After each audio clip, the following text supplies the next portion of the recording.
Okay, let's go.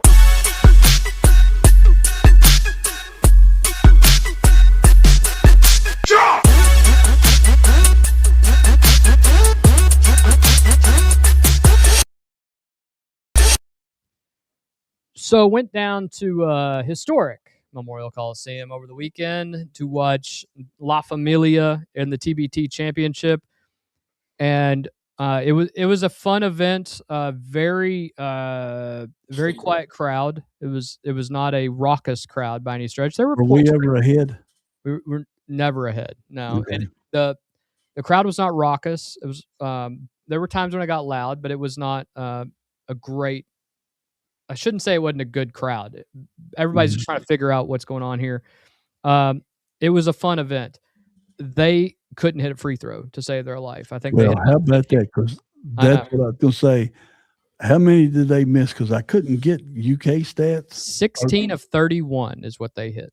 So they missed 15 plus, I'm assuming, several 1-and-1s. There was at least 2 1-and-1s. But the big thing about well, I don't know how many 1-and-1s are now that I think about it, but either way, had they hit 3 he was fouled on a 3-pointer. He hit 3 in a row. Archie Goodwin hit 3 in a row. Yeah, Had he not hit those, they would have been well below 50% from the free throw line. And it got down to like the last, when they did the Elam ending where they add 8 points to it, they're down, they have to score 20 points, and Davis Steele only has to score 8. Of course, they made it exciting. They made a little bit of a run, but Jen saying it was a little sad to watch. It was a little sad to watch. They're not great. Both teams shot about 33% from the field. From the field, not just 3-pointers, from the field. It was very difficult, but good for UK and their alumni. There's 3 or 4 guys on the team who are not alumni, but they endeared themselves to the local fans. You got the people ready for some basketball action. You got to see some of the players there. I saw Momcilovic and the guys. They were all hanging out. Mm-hmm. So they're still active and things of that nature. Shagari Aline was at the game. Remember 7'4" Shagari Aline? Yeah. He was at the game. I thought there's a little snippet of him walking up and high-fiving everybody. Yep.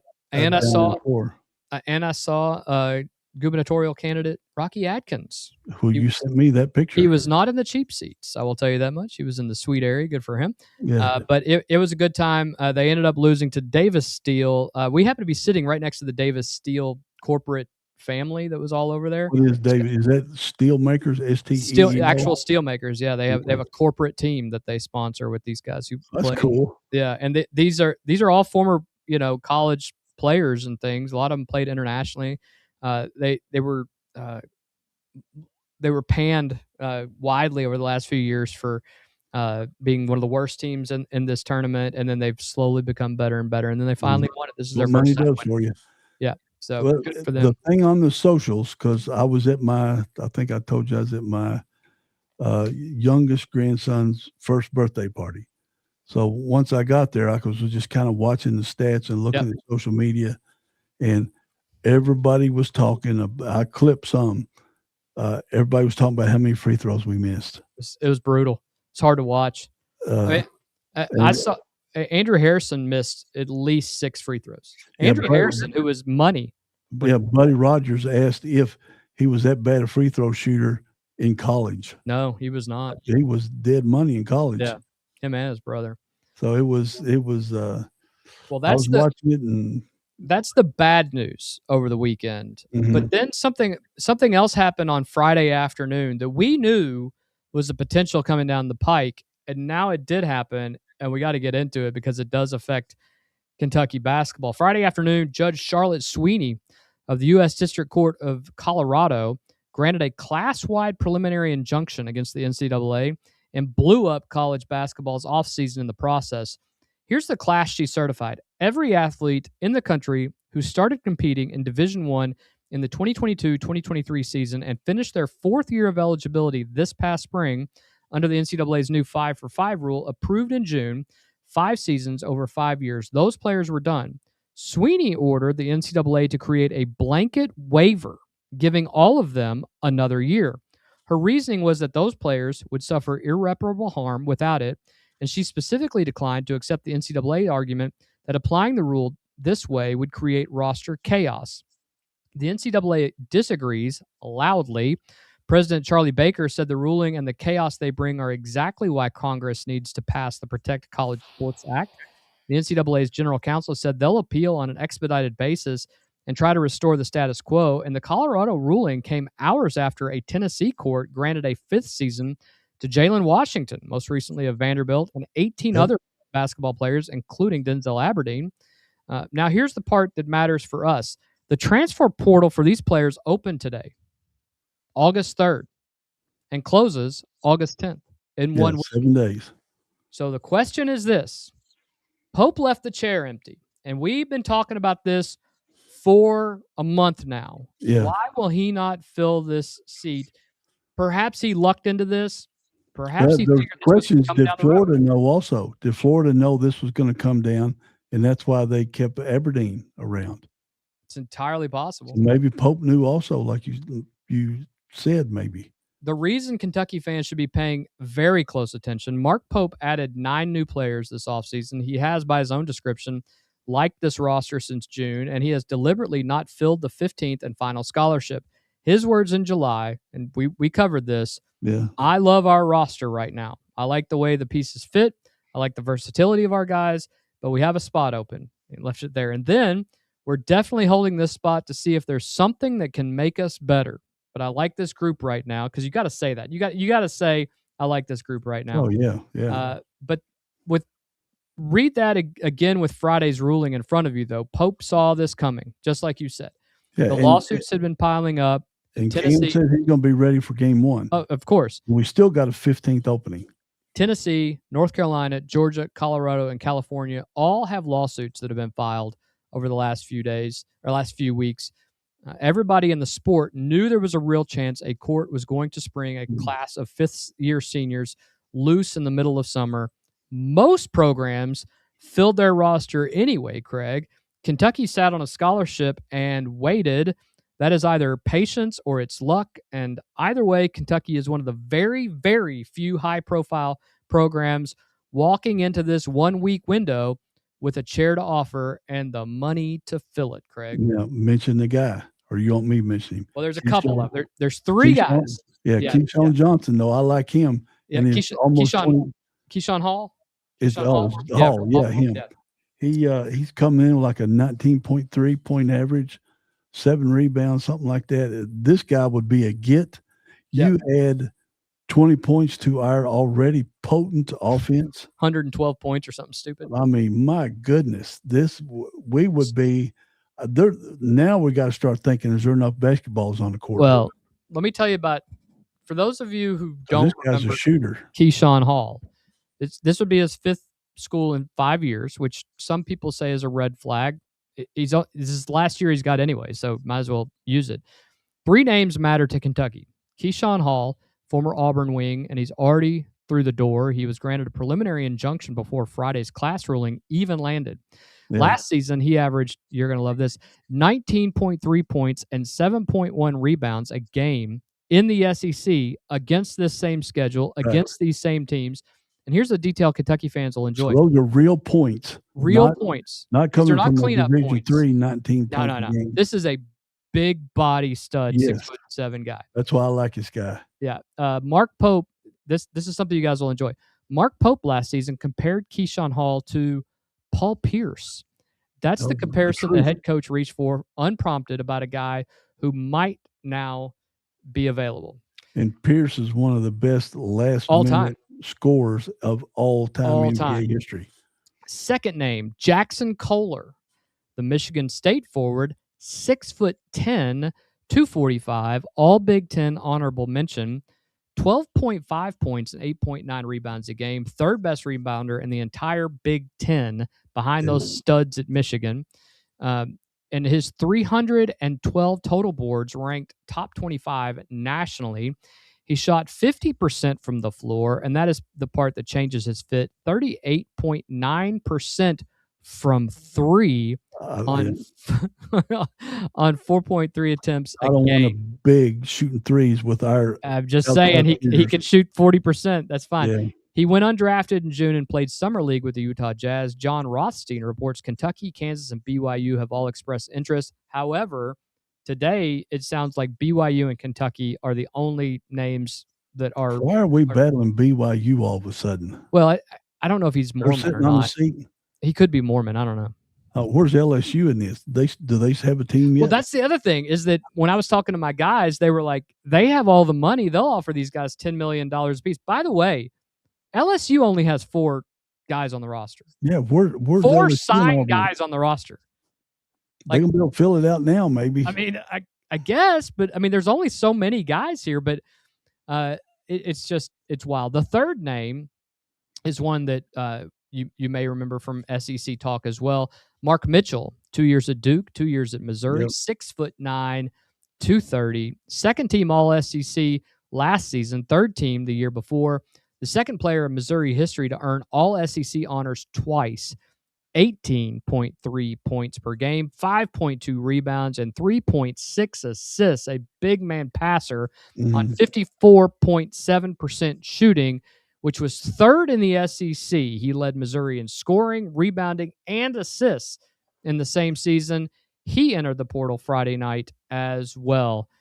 Here's what gets me about all three. This is the 15th roster spot, the last chair, the one you fill with a walk-on some years, just some kid you're going to bring in and put him on the roster. And the guys available for it averaged 19, 12, and 18 points at the highest level of this sport in the SEC of the Big Ten, the 2 toughest. What does it do to a locker room in August when your last addition is immediately one of your best players? Well, they got to fit in first. They do. They got to fit in, and they got to be able to score against Division I teams and good Division I team players, and which Kohler and Hall did. So we can't lose these. I kind of leaning towards Hall.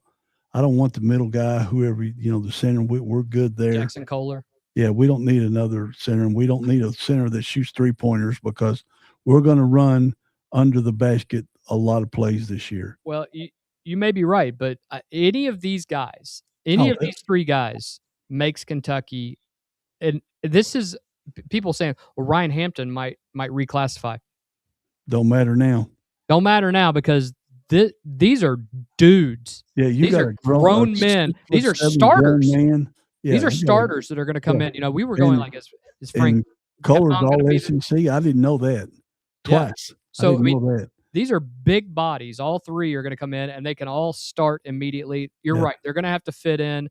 I'm sure Pope and those guys, they're analytics guys, so they're looking at, maybe the fact that, the kid from Auburn, he had a lot, the fact that this would be his 5th school in 5 years. I don't care. I agree. I don't disagree. It would be fun to have them. That's my take. At the same time, you got to get one of these 3. You got to get. Now, listen, I have some people who have sent me messages today, and they're like, "Hey, even if the NCAA appeals this, the NCAA is going to say, well, unless you enter the portal ahead of this ruling, previously, the original portal, like Aberdeen did, then it doesn't count, and you're going to have to go back to your original team." I don't think that happens at all. Right. Yeah, I've seen that. I've seen that also. I don't think that's I don't think that's a real possibility now. Because heck, if you're 4th year, how can you go in the portal because you ain't got a 5th? Right. You didn't know you had the opportunity. So at this point, you've got to figure out that that's exactly what is.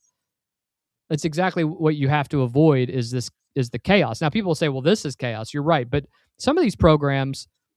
Exciting. That they'd have to go back to. They don't have any seats left. So like the Michigan State, they don't have any. They don't have any openings, right? So this kid can't go back and play at Michigan State. But it's exciting. It's right before college basketball starts, and they throw this on us, which is totally out of the blue. This is the last time you're going to have chaos like this. I'm telling you, in the fall they are going to pass the Congress Saves America, sports or whatever they want to call it these days. This is the last time that this is going to be affected. But I saw a really good discussion today. People were like, all of this stuff going on, the NIL and, recruiting and transfers and the Save America thing.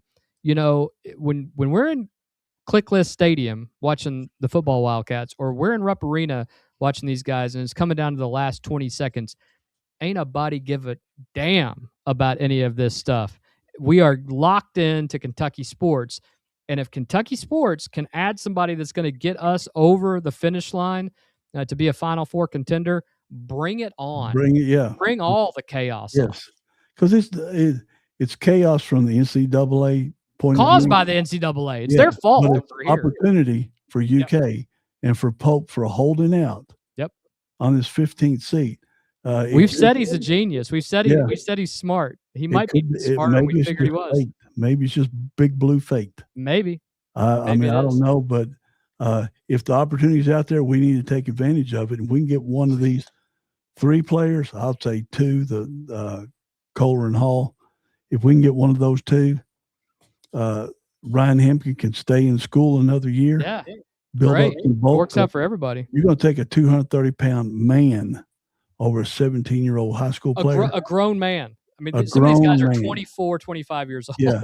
Then it's a no doubter, and he'll get more playing time next year. Ryan Hampton would.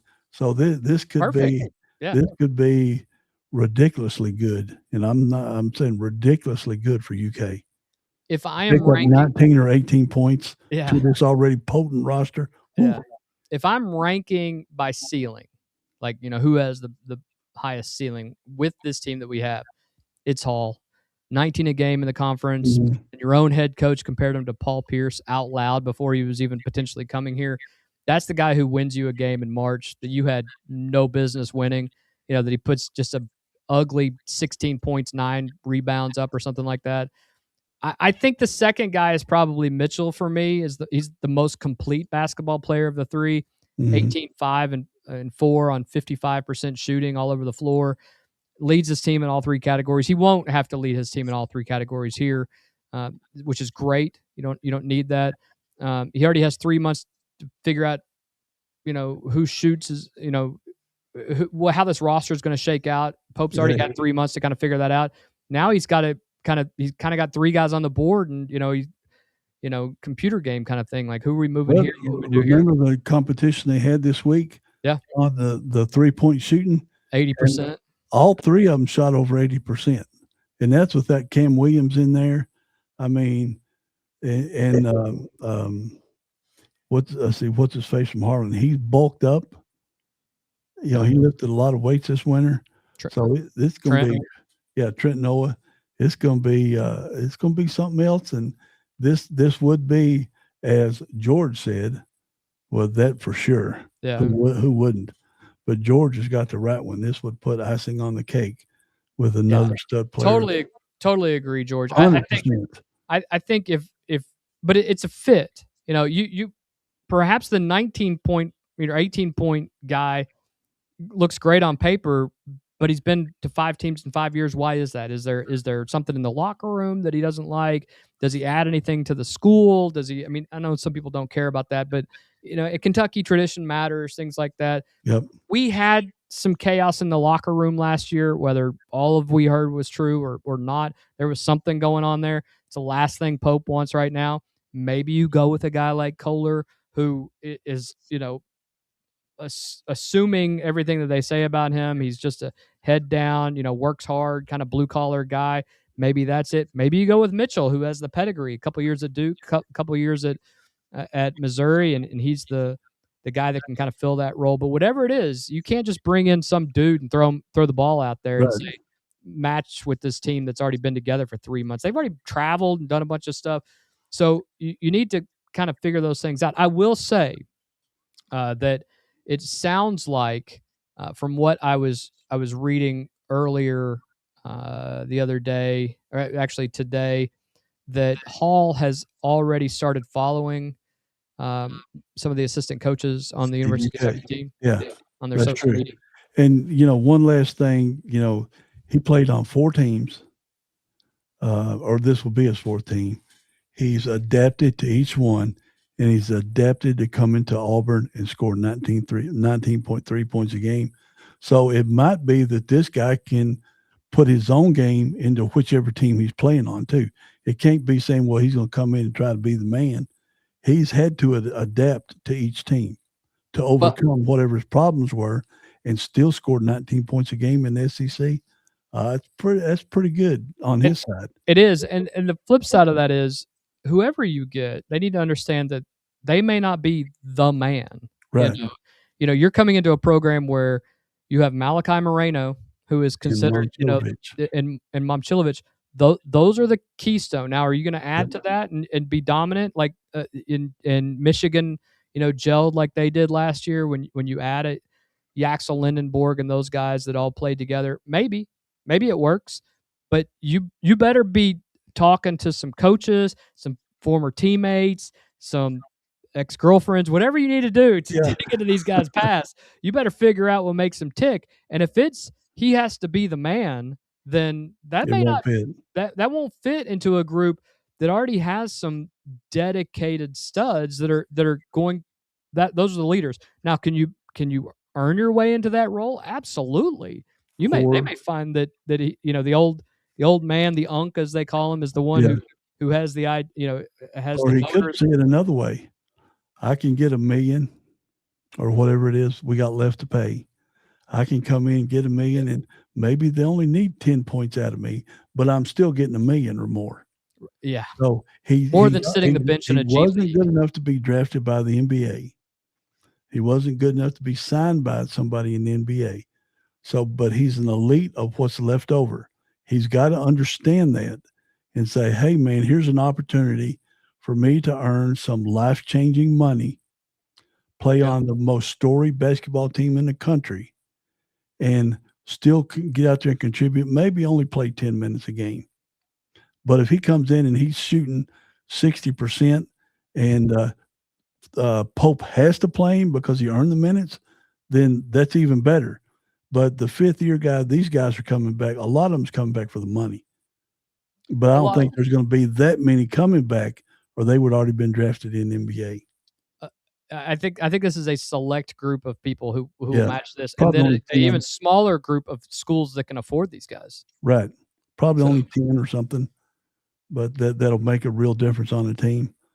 George says Pope needs to roll the dice on the Auburn player. His job is on the line, and he gives us two positions he can fill: ball handler and scoring weak. Yep. I don't disagree with you, and I'll just go ahead and say what people aren't saying out loud. It gives Cam and Frank more time to get healthy, if they need the time to get healthy. If they need it.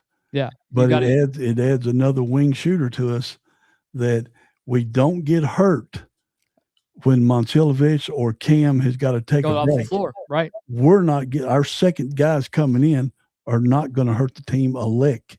And that's got to be scary to the rest of the SEC. Had a lot of memories over the last couple of days watching Willie Cauley-Stein of that 2015 team with the platoon players and things of that nature. I don't think you'll ever see that again. I don't think you'll see the first team and second team platoon.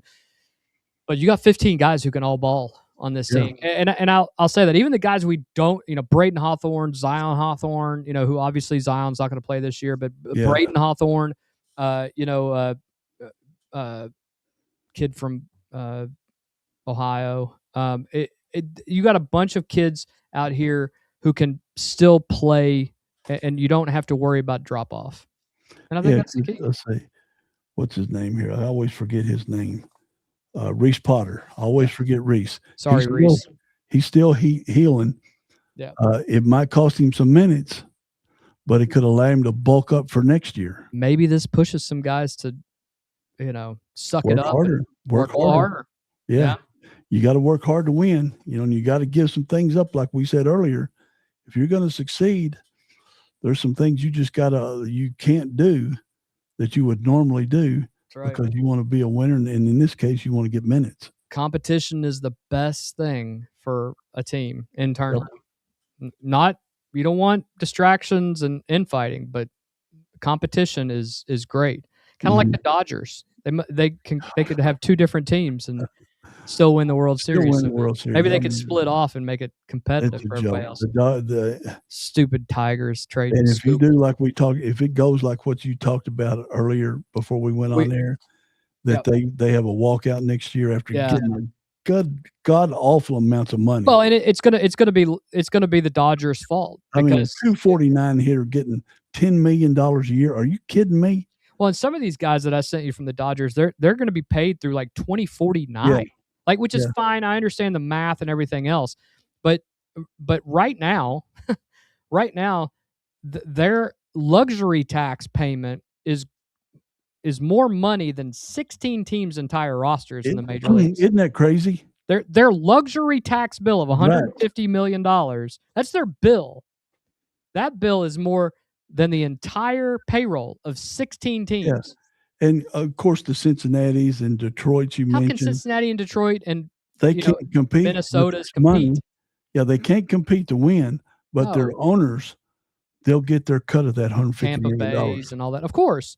And that's what's going to force everybody into a lockout to try to get a salary cap. The fans will quit going to the games. Well, and you don't have any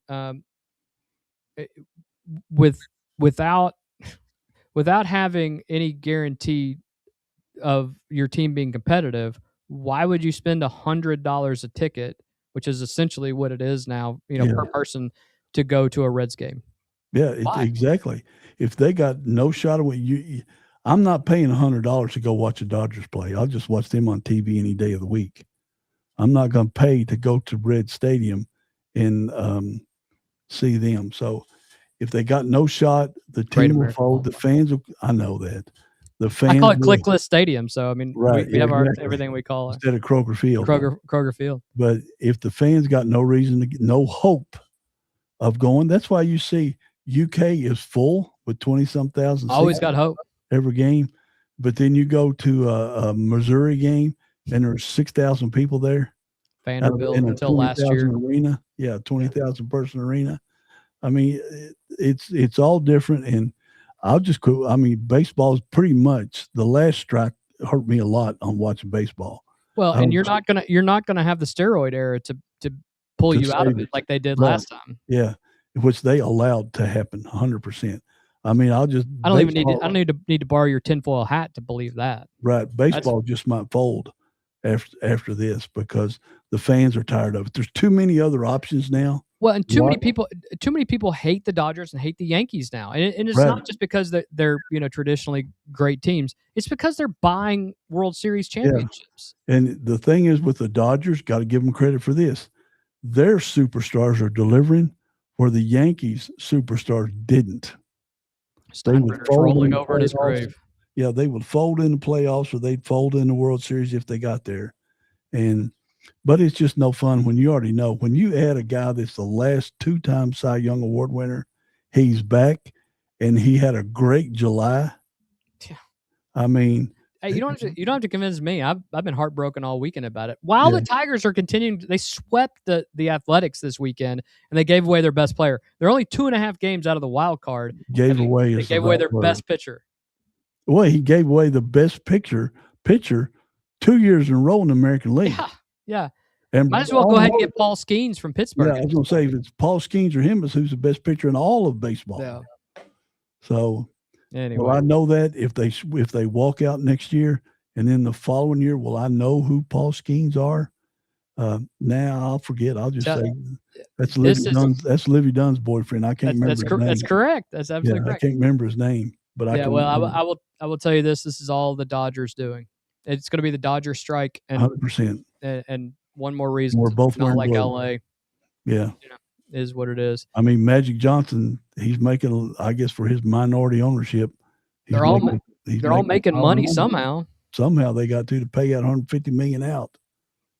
It's wild. Anything before we get out of here?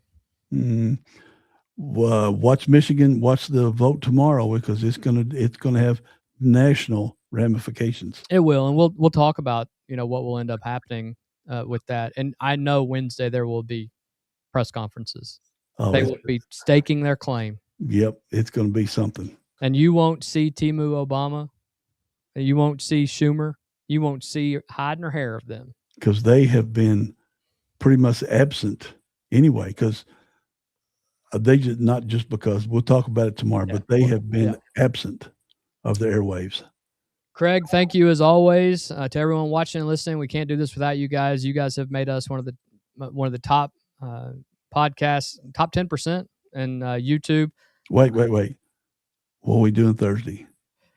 Thursday, big show on Thursday. We will have a police officer here that we are very good friends with, but we are going to be discussing we are not taking one side of this. We had a couple people that mentioned this on your. We're going to be talking about flock cameras. Yep. And we will be discussing the good, the bad, and the potentially ugly of flock cameras.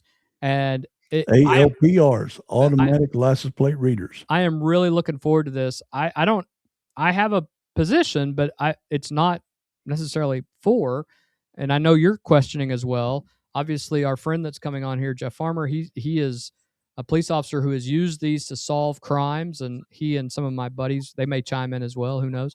And you got to weigh the good with the bad, and we'll be discussing that. We hope you guys will join us. It will be a lively discussion. We'll discuss some other things, but mainly we're going to talk about flock cameras and the surveillance state and what that means for each of you. So if you haven't already, make sure that you like, share, and subscribe. Make sure you click that notification bell each time that you visit, and make sure it's clicked so that each time we go live, you will be notified just before that happens.